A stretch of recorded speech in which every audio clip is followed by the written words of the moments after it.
عمل کا ہو جذبہ عطا یا الہی، گناہوں سے مجھ کو بچا یا الہی۔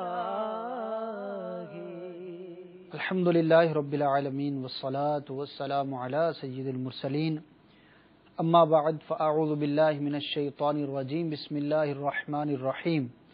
الصلاة والسلام علیک یا رسول اللہ، والسلام علیک یا رسول اللہ، وعلی آلک واصحابک یا حبیب اللہ، وعلی آلک واصحابک یا حبیب اللہ، الصلاة والسلام علیک یا نبی اللہ، الصلاۃ والسلام علیک یا نبی اللہ، وعلی آلک واصحابک یا نور اللہ۔ وعلی آلک واصحابک یا نور اللہ۔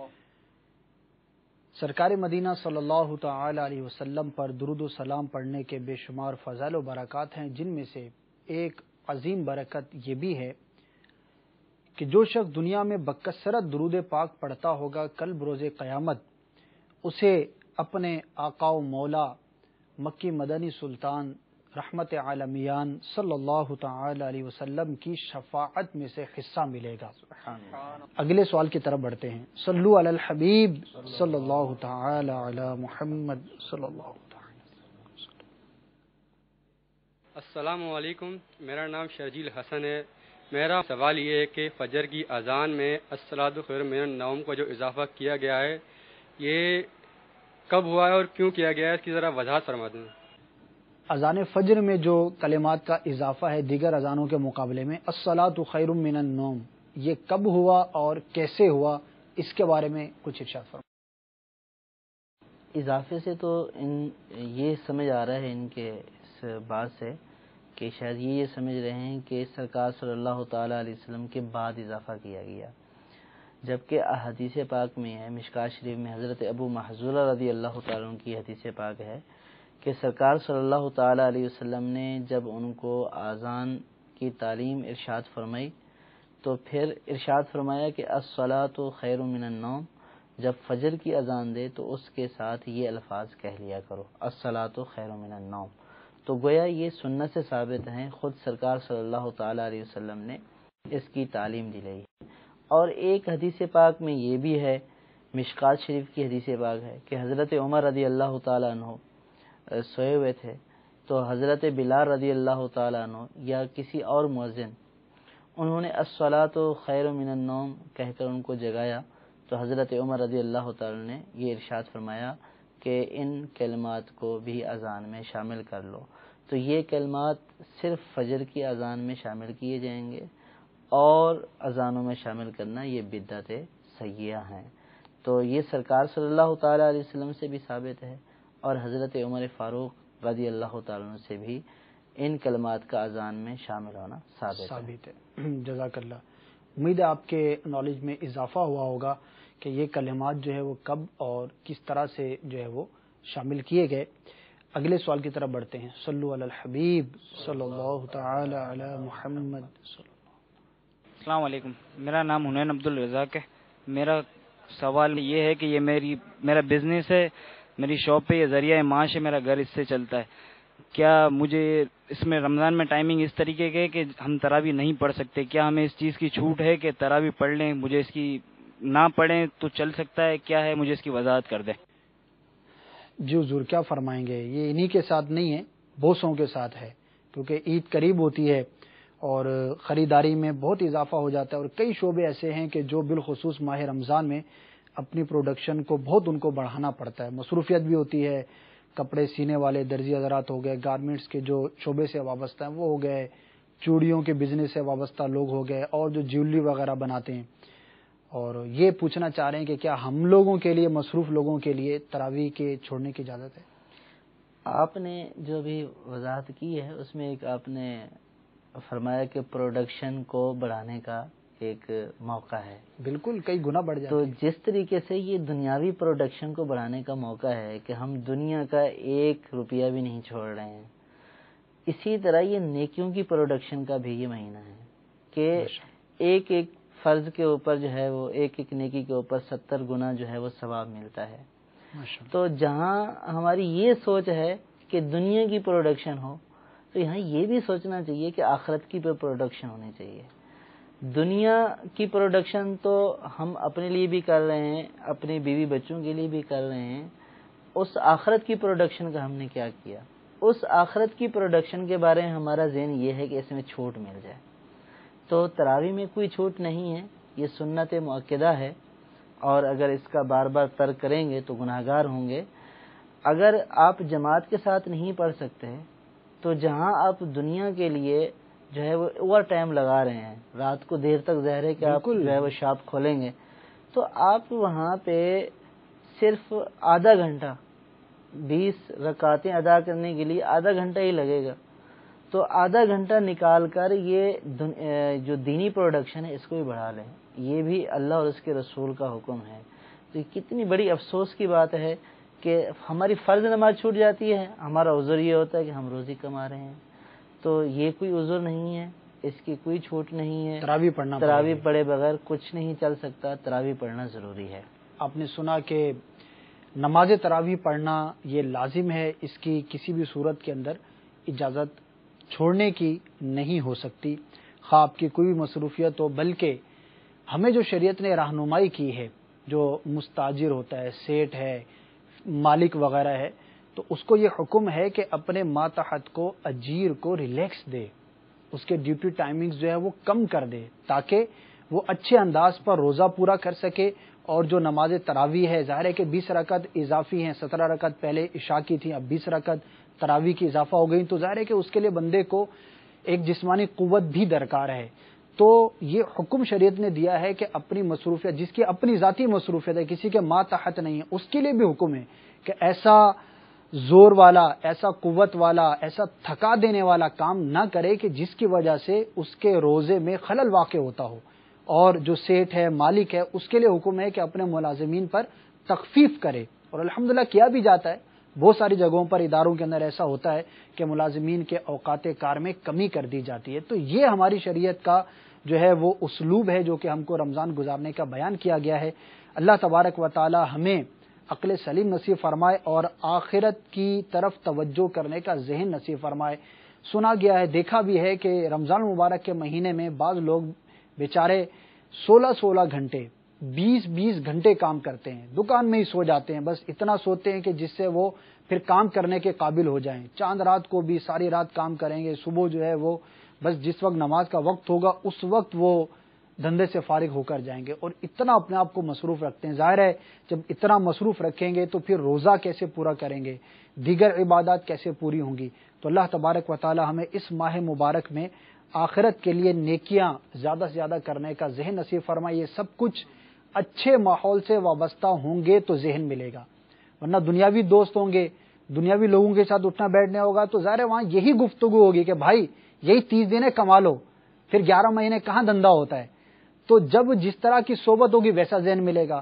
اگر دعوت اسلامی کے مبلغین کے ساتھ اٹھنا بیٹھنا ہوگا تو وہ یہی کہیں گے کہ بھائی یہی تو 30 دن ہے کہ جس کے اندر اعتکاف کیا جاتا ہے، پھر 11 مہینے کہاں ہوگا.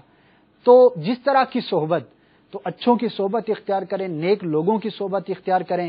انشاءاللہ عز و جل دنیا بھی کہیں نہیں جائے گی، آخرت کا بھی فائدہ رہے گا، اور کل بروز قیامت کی اس بڑی شرمندگی سے ہمیں بچنے کا موقع ملے گا. تو آپ مدنی چینل کو دیکھنے کا اپنا معمول بنائیے اور دعوت اسلامی کے مدنی ماحول سے وابستہ رہیے. انشاءاللہ عز و جل آپ کو اس طرح کی باتیں سیکھنے کا اور زیادہ سے زیادہ اللہ تبارک و تعالی کی عبادت کرنے کا موقع ملے گا.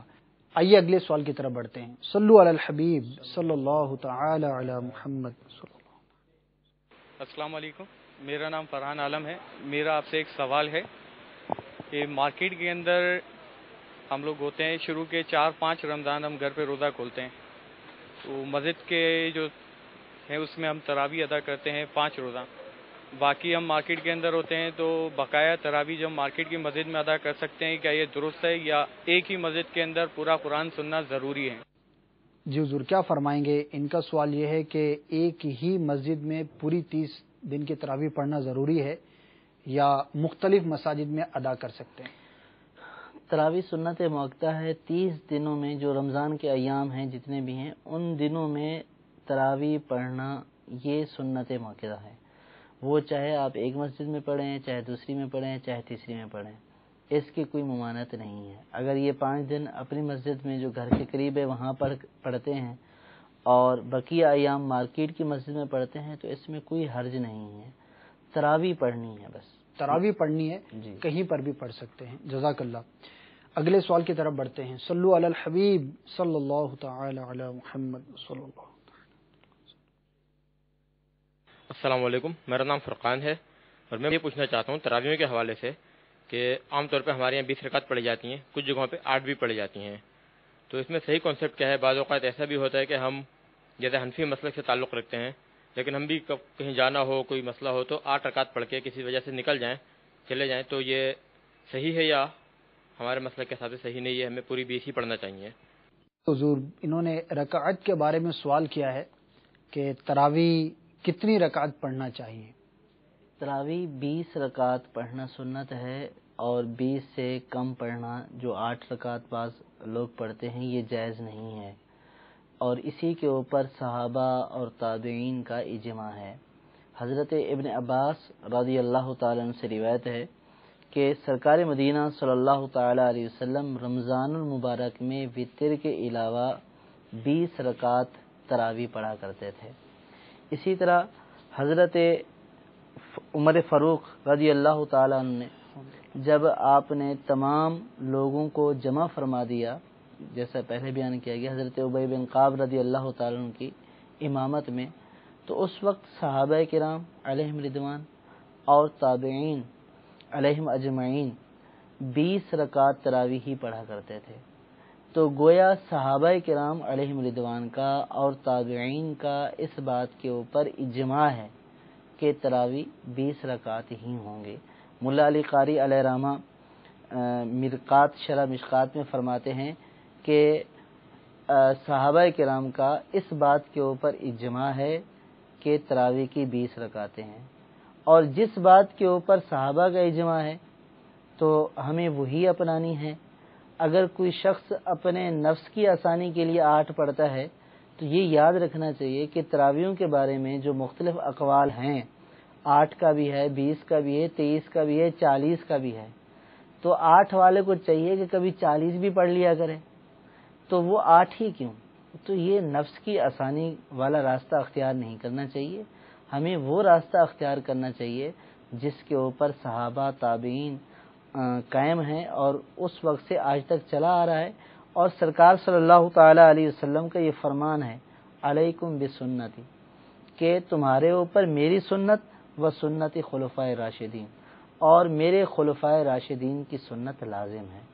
تو سرکار کی بھی یہ سنت، جیسا کہ پہلے بیان کیا، امام بخاری اور امام مسلم کے استاد ہیں حضرت ابو بکر بن ابی شیبہ، ان سے یہ حدیث پاک روایت ہے، انہوں نے حضرت ابن عباس سے روایت کی ہے کہ سرکار رمضان میں وتر کے علاوہ 20 رکعت تراویح ادا کیا کرتے ہیں۔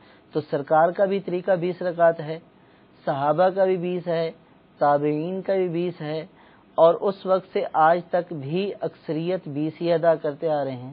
تو جو چند لوگ اپنے نفس کی آسانی کے لیے 8 کے اوپر رک گئے ہیں تو ان کو چاہیے کہ وہ سرکار اور صحابہ کے طریقے کو اختیار کریں، اور پھر یہ بھی سوچیں کہ ہم عام حالات میں پوچھتے ہیں کہ کیا یہ سرکار نے ایسا کیا ہے؟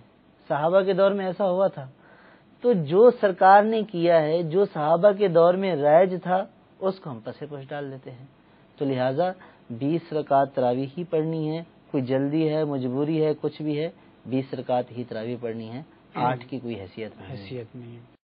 تو مدنی چینل کے ناظرین، آپ نے سنا کہ نماز تراویح 20 رکعت ہی ہے، سرکار نے ادا فرمائی، صحابہ کرام کا اس بات پر اجماع ہے اور 20 ہی پڑھنا لازم ہے۔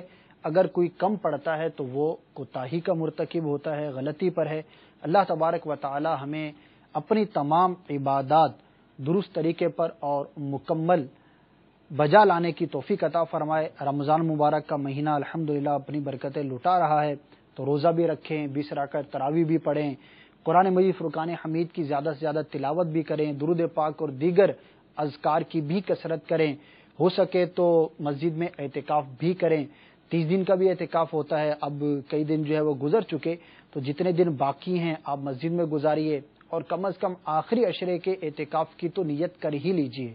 انشاءاللہ عز و جل مسجد میں رہیں گے، سیکھیں گے، علم دین حاصل کریں گے، اللہ تبارک و تعالی کی عبادت بجا لائیں گے تو ہمارے دین و دنیا دونوں کے لیے بہت زیادہ مفید رہے گا۔ مدنی چینل دیکھتے رہیے، انشاءاللہ عز و جل معلومات کا خزانہ آپ کے ہاتھ آئے گا۔ اس کے علاوہ بھی الحمدللہ ہمارے پاس وقتاً فوقتاً دارالافتاء کے نمبر آپ کو دیے جاتے رہتے ہیں۔ اس وقت بھی آپ اسکرین پر دیکھ رہے ہوں گے، تو آپ اس نمبر پر کال کر کے بھی شرعی رہنمائی حاصل کر سکتے ہیں، اپنے درپیش مسائل وغیرہ پوچھ سکتے ہیں۔ اللہ تبارک و تعالی ہمیں عمل کی توفیق عطا فرمائے۔ انشاءاللہ عز و جل آئندہ سلسلے میں نئے سوالات کے ساتھ ایک مرتبہ پھر حاضر ہوں گے۔ مدنی چینل دیکھتے رہیے۔ صلو علی الحبیب صلی اللہ تعالی علی محمد۔ ملکہ ہو جذبات یا الہی، گناہوں سے مجھ کو بچا